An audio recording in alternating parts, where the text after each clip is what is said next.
Hi, this is Sai Sausheti and I'm a legal intern at Lex & Company. Today I am going to talk about the company and its characteristic. Strictly speaking, there is no definition of a company or it doesn't have any legal definition. But company in the common usage refers to the voluntary association of individuals formed for the purpose of attaining a common objective or common social or economic end. Basically, a company is an association that is formed by a group of people who come up for a common purpose of doing business and earning profit. Basically, the purpose may be economical or non-economical, but usually it is economical just because they want to do some profit. Section 2, Clause 20 of the Companies Act defines a company. According to Justice Lindley, a company is an association of many other persons who contributed money or money worth to common stock and employ it for some trade or business and who have share profit and loss arise. So let's talk about the characteristics of company. The first characteristic is that the company should incorporate itself as an association. That means every company which want to do any business should incorporate itself with the register under the Companies Act 2013. In the Companies Act 2013, under Section 3, it is said that every private company should have at least 2 members and every public company should have at least 6 members. These members are known as the subscriber to the Memorandum of Association to the company or subscriber to the Memorandum of the company. The second one is the company is a separate legal entity. We know that the owners also hold some shares in the company.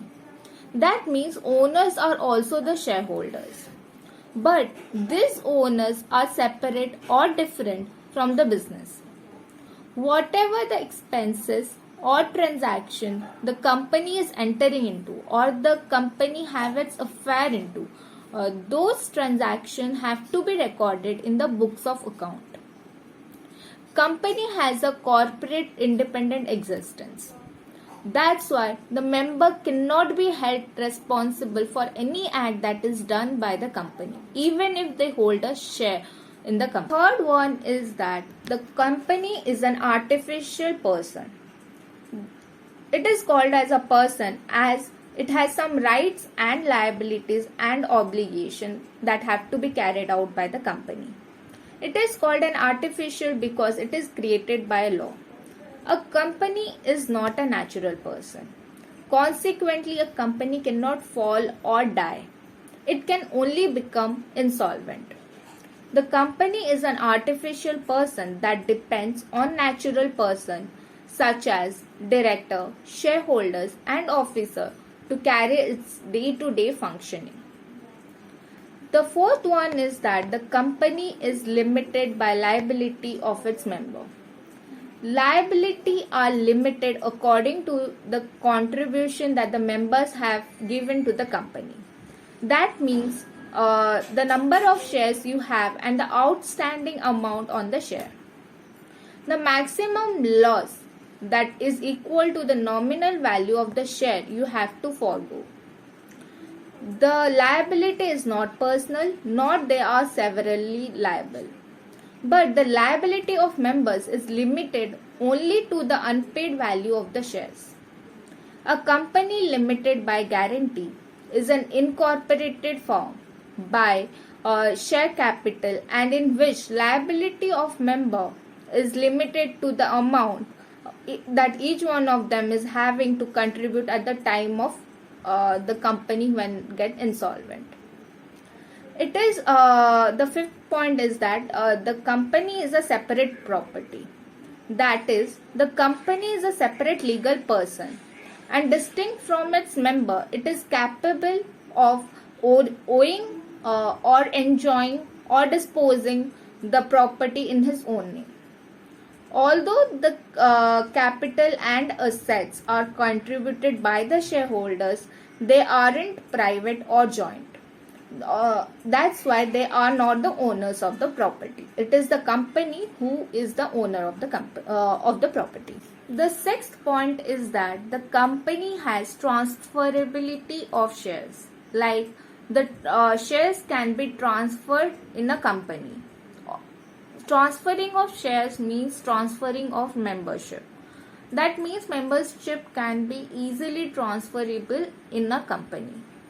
In a private company, it is very difficult to transfer a share just because it has a number of restriction that is on it. But in a public company, the shares are freely transferable.